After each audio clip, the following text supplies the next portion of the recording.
Good morning. How's everyone doing? Hope you're all doing well. I thought I'd start off the day by showing you the Amaryllis that I had start blooming on New Year's. Well, actually, it was New Year's Eve that it started blooming. This is my first Amaryllis of the year. I have 5 Amaryllis. They're all sitting over on my microwave. I'll show you here in a second. And this is the first one that's blooming. As you can see, it decided to grow a little bit cockeyed because the bulb is a little bit wonky, but that's all right because it's still blooming. I bought all 5 of these Amaryllis this year because if you followed me before, I had Amaryllis before a few years ago, but none of them were fruitful consecutive years after that, and they all kind of deteriorated. So I went ahead and got new bulbs this year. So I ordered them from 2 different websites. This one was from, I want to say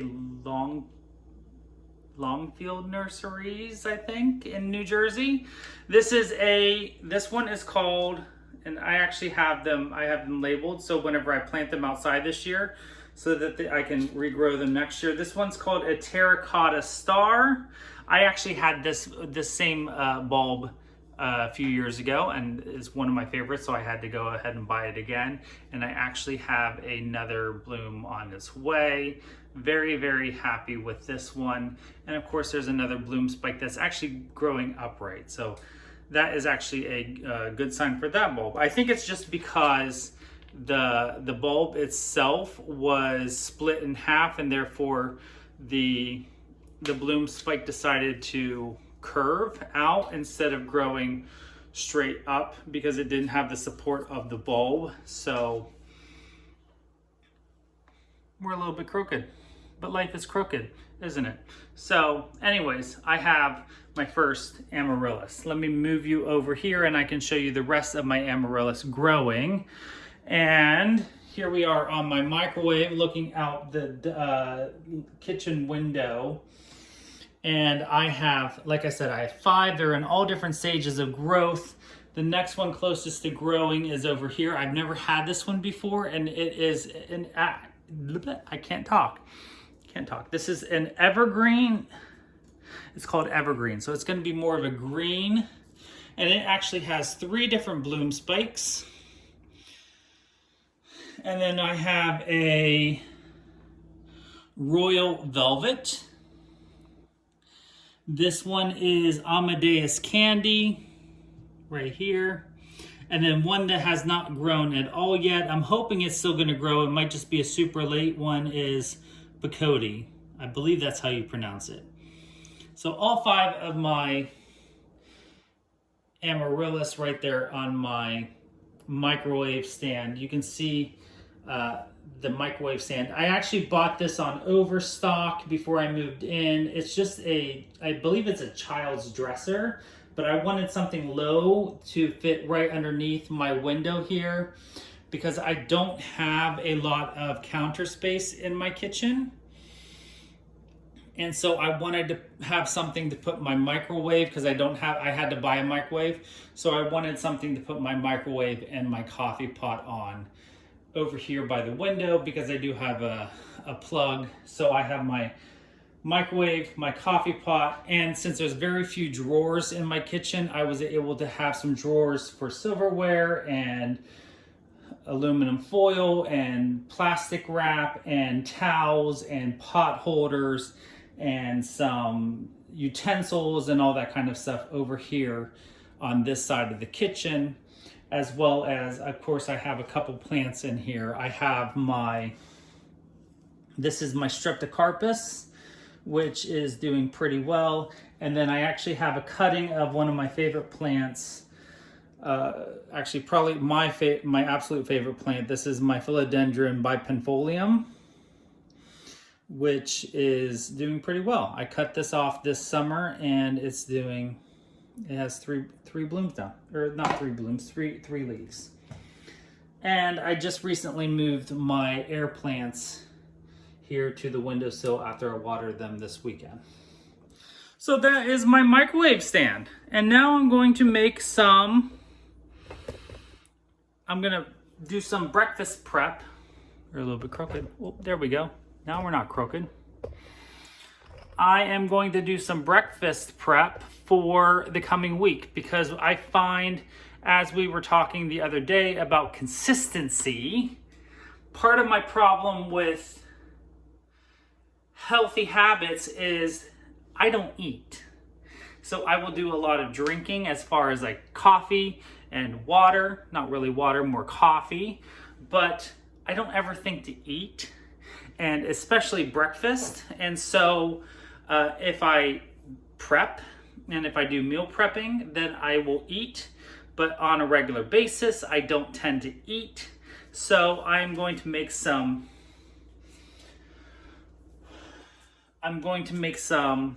breakfast prepping so that I have it for the rest of the week. So what I'll do is I'm going to make some overnight oats, and I have these mason jars, and I've had these for a year now, maybe if not longer, because I did this before. Again, talking about consistency, I go through phases where I'll do really good about meal prepping and doing really good about making breakfast for the week, and then I just fall off the deep end. So I bought mason jars. They're not mason though. Yeah, they are mason jars, mason ball jars. And then I found these plastic lids just because they're a little bit more secure on Amazon, so that I can take them with me to work every day. So I have to make 4 days worth of overnight oats. I make the entire week's worth. Some people say that you shouldn't do the entire week. I make the entire week because there's no reason why you can't. They store really well in the fridge. And so I'm going to make all 4 days now, throw them in the fridge, and they're good for the entire week. Then the morning of work, the next morning, I can just pull them out and they're ready to go. Super easy, and I'll eat at work then. Because if I don't, it's very hard for me to, one, I don't ever think to eat at work because I don't have a lot of time to eat at work. If I don't make the time, and therefore I'll just drink coffee or occasionally water, and then I don't eat, except for I will eat something for lunch. So let's make some overnight oats. So I have leftover milk from making mashed potatoes yesterday, and then I do typically use almond milk because I rarely ever have milk in the house, and so almond milk lasts much longer. This is actually used by February 9th, so I have an entire month to be able to use this, versus the milk, it expires on the 11th of this month. So I'm going to pour in my milk first.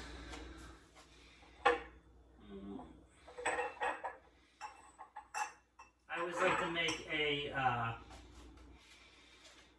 conveyor belt here and do things in a row. I might not even need the almond milk this week.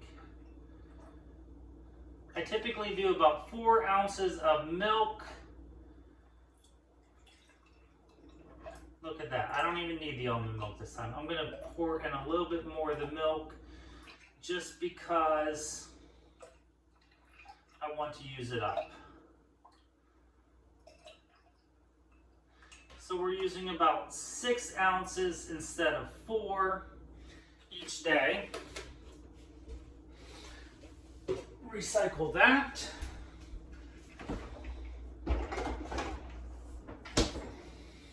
Then I mix in all of my condiments.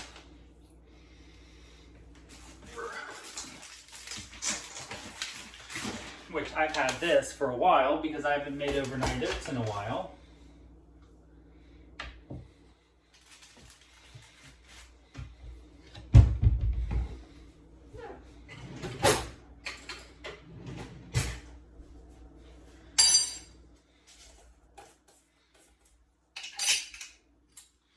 So we're going to do some peanut butter.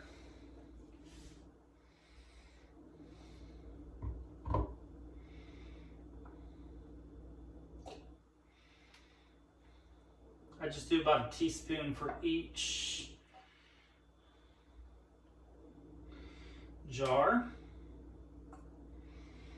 And while I started with a recipe that I found online, I've just kind of converted it to my tastes based on what I like.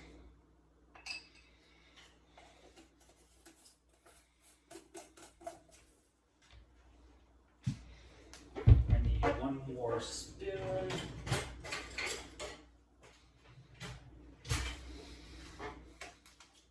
I have some organic chia seeds. I'm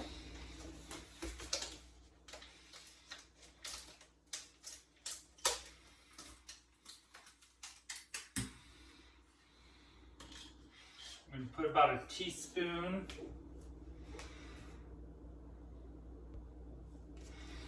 in each of these.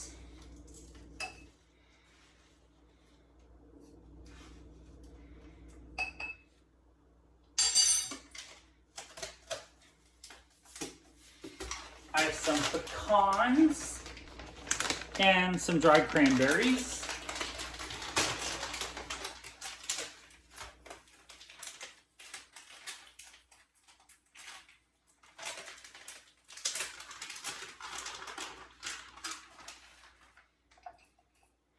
Just a couple in each.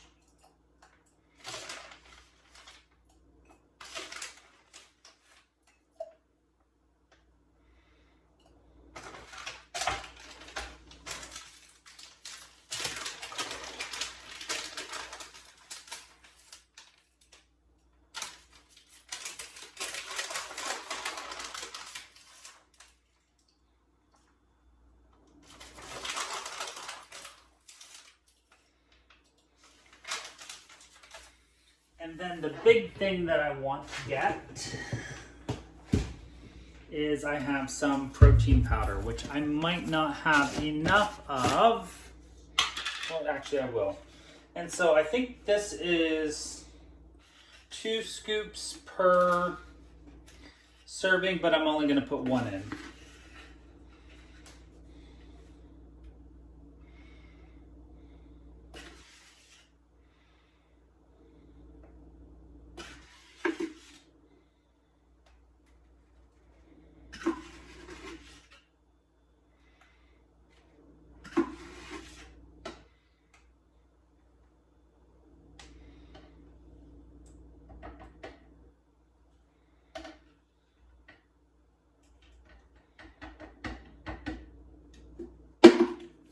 And that uses up my protein powder.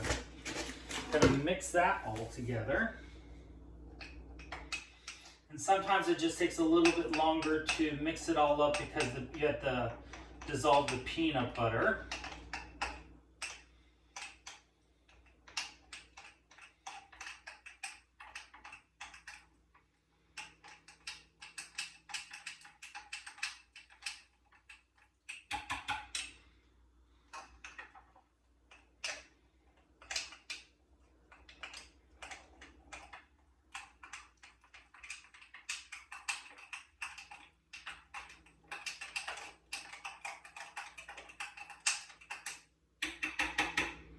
Now I use chocolate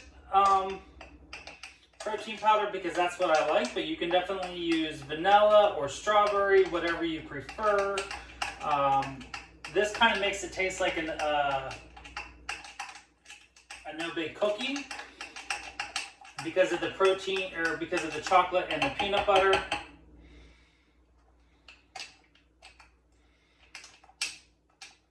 You don't have to put the protein powder in either. You can just leave it plain.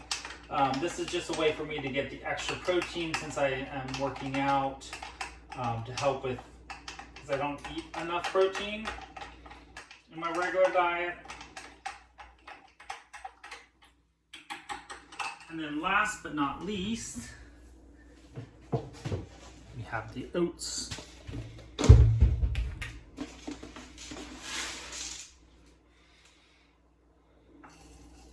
And I'm going to make a big mess. And I put a 1/2 cup of oats in each container.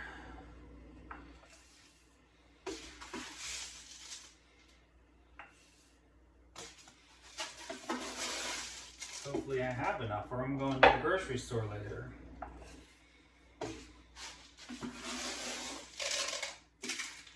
And I don't have enough. I guess I'm going to have to go to the grocery store. Okay, I don't have enough for one, so I will have to stop at the grocery store after the gym. Just mixing the oats enough to make sure that they are covered by the liquid, and then throw them in the fridge and we're good to go.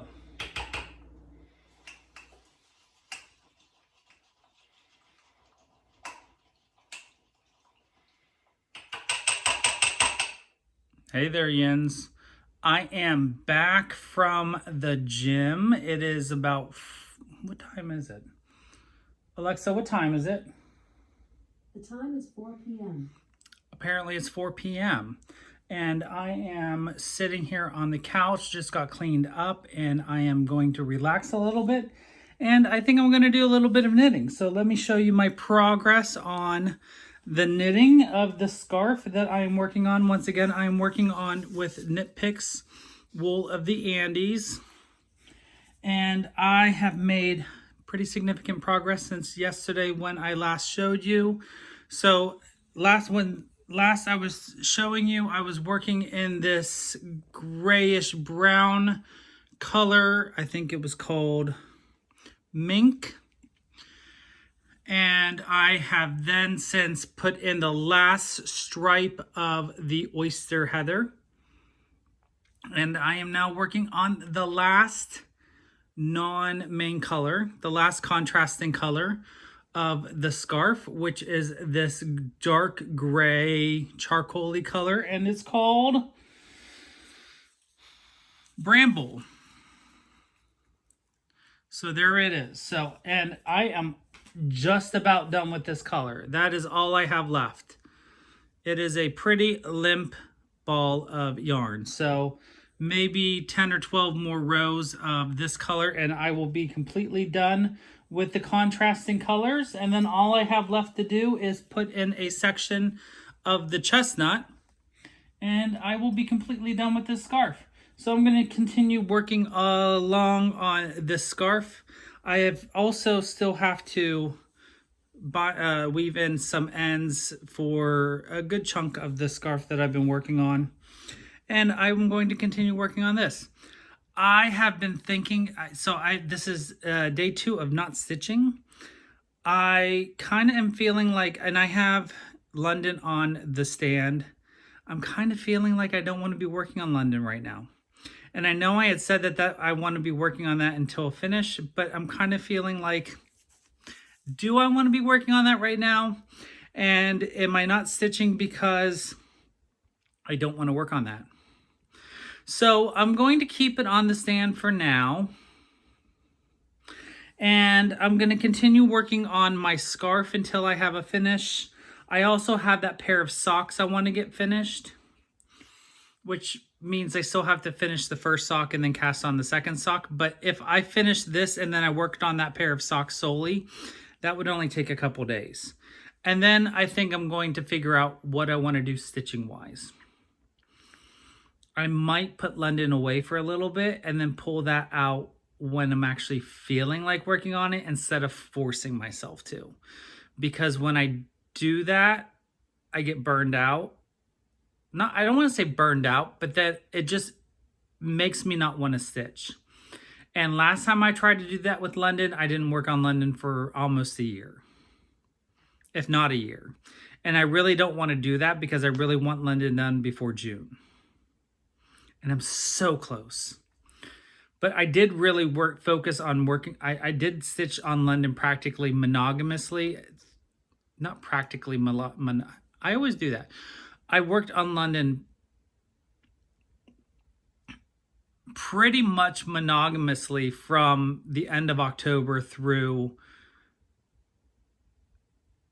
Christmas. So that's a good 2 months of stitching. So I think I might put it away for a little bit, but I'll let you know when I decide. Until then, do what you want to do. don't force yourself to do something you don't want to do. So, and that's what I think I'm going to do as well. So until I decide and until I see you again, stitch what you want to stitch and knit what you want to knit and do what you want to do. And I will see you again soon. And as always, don't forget to always be creative.